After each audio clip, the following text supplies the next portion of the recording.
Hello दोस्तों, मैं फिर से आ चुका हूँ द हारेम किंग के एक और नए एपिसोड के साथ। इस एपिसोड के शुरुआत में हम लोग देखते हैं सू में जिया और हेसू चिल्ला और कहने लगा, लियोन यार तुम किस लिए एक और रहे हो? तुम किस लिए हमें तक मास्टर विजार्ड सिस्टर के करीब जाने से रोक रहे हो?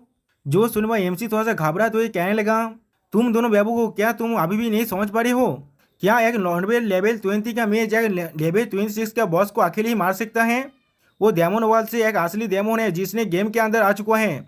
अगर उसने हमें मार दिया तो फिर हम लोग सच में या मर जाएंगे। इसलिए मैं चाह रहा था पूरे टीम को वहाँ पूरी मार डालना, जैसे हर कोई दांजे गादा मरने के बाद फिर से रिबॉर्न हो पाए। जो सुनवा प्रिंसेस वन से अपने दाग नीला को इस्तेमाल करते हुए कहने लगा, क्या तो फिर तुम्हें पहले से मालूम है हम डेमोन्स के बारे में?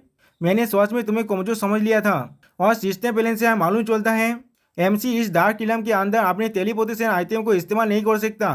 जिसे देखने के बाद जू में चिल्ला कर कहने लगा, मैंने अपने फैमिली मेंबर से सुना था अगर तुमने इस गेम को अच्छी तरह से खेला तो फिर तुम एक इमोटल भी बन सकती हो, लेकिन मैंने कभी भी असली डेमन के बारे में नहीं सुना।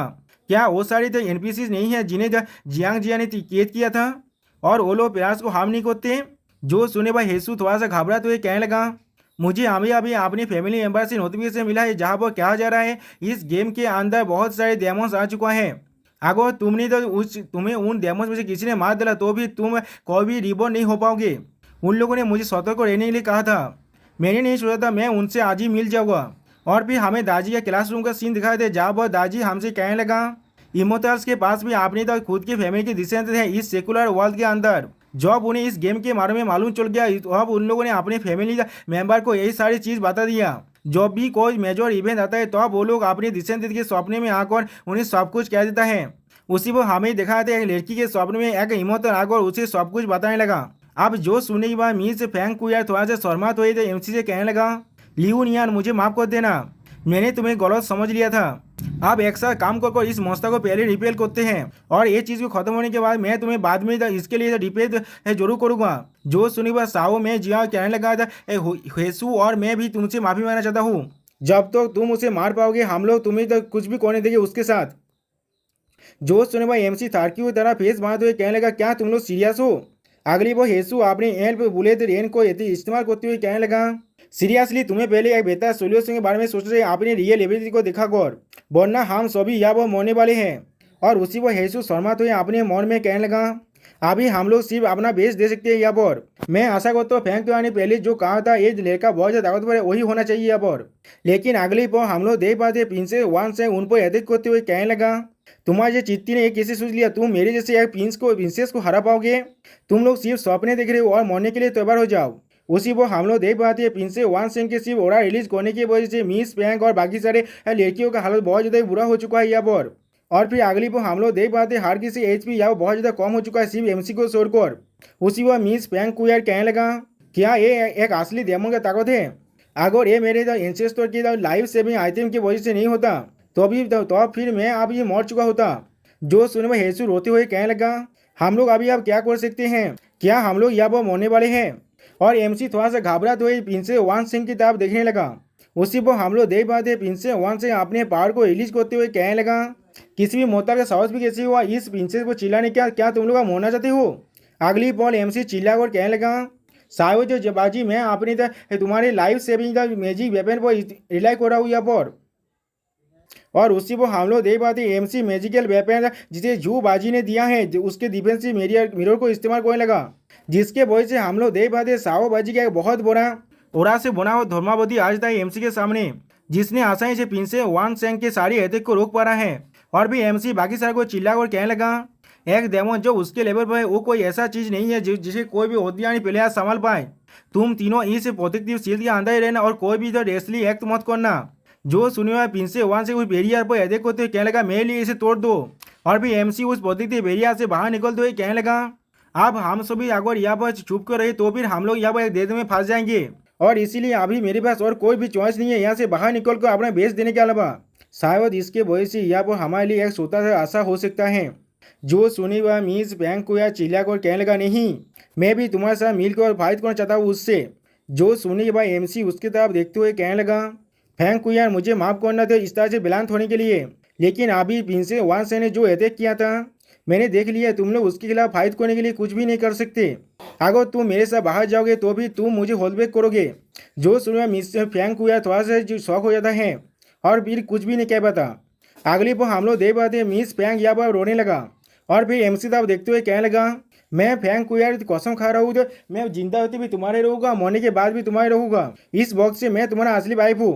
जो सुनने के बाद एमसी वहाँ से बाहर निकलते हुए कहने लगा, मैं जानता हूँ। लेकिन अगली पर हम लोग देख पाते सू में जिया और हेसू कांदते हुए कहने लगा, वो शील्ड के बाहर जा चुका है। यहाँ पर हमारे जीतने का कोई भी चांस नहीं, हम लोग यहाँ पर मरने वाले हैं। एमसी को उस शील्ड से बाहर निकलते हुए देखने के बाद प्रिंसेस वन से एमसी साहब देखते हुए कहने लगा, तुम्हें परेशान होने की कोई भी जरूरत नहीं है, मैं तुम्हें बहुत जल्दी यहाँ पर मारने वाला हूँ। और फिर प्रिंसेस वन से बहुत ही थोड़की सा फेस मारते हुए कहने लगा, बहुत जल्दी तुम्हारी तो सोल सेक्रीफाइस हो जाएगा और मैं उसे खा लूँगा। लेकिन उसी पर हम लोग देख पाते कोई से इन दोनों को कोई देख रहा था और फिर नेजा उस चीज़ को देखते हुए अपने मन में कहने लगा, इनता स्टील एक मोटा डेमन से फाइट करने से नहीं दौड़ता। मैं देखना चाहता हूँ वो तो कितने अच्छी तरह से प्रिंसेस वन से के खिलाफ फाइट कर सकता है। अगली पर हम लोग देख पाते हैं प्रिंसेस वन से एमसी पर अपने शेडो आइस से अटैक करने लगा और एमसी अपने शेडो कलर को इस्तेमाल करने की वजह से उसके आइस अटैक से खुद को बचा पा रहा था। अगली पर हम लोग देख पाते हैं एमसी अपने टायर स्किल इम्पोलाइजेशन तालिस्मान को इस्तेमाल करने लगा, जिसके वजह से हम लोग देख पाते हैं एमसी ने प्रिंसेस वन से को एक गोल्डन चेन से बांध लिया है और भी एमसी अपने मेज स्किल फायर बॉल को इस्तेमाल करने लगा। सच में दोस्तों यहाँ पर एमसी बहुत सारे प्रोफेशनल की स्किल को एक साथ इस्तेमाल कर सकता है।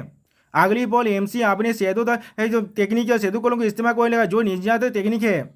और फिर हम लोग देख पाते एमसी अपने बोरिया स्किल सेवेज चार्ज को इस्तेमाल करने लगा, जिसके वजह से एमसी आसानी से प्रिंसेस वन से अब अटैक कर पा रहा है। अब ये चीज़ को देखने के बाद सू में जो चिल्ला और कहने लगा, कैसे एक सिंगल प्लेयर इतनी सारी प्रोफेशनल को स्किल को इस्तेमाल कर सकता है, ये बहुत ज़्यादा ही अमेजिंग है। और हेसू थोड़ा सा घबरा तो कहने लगा, लेकिन ये चीज़ बिल्कुल बेकार है। सैंडर ने अभी भी अपने जॉब को चेंज नहीं किया है और उसका हाई स्किल लेवल सी लेवल 4 में है। वो प्रिंसेस वन से को ज़्यादा चोट नहीं पहुंचा पाएगा।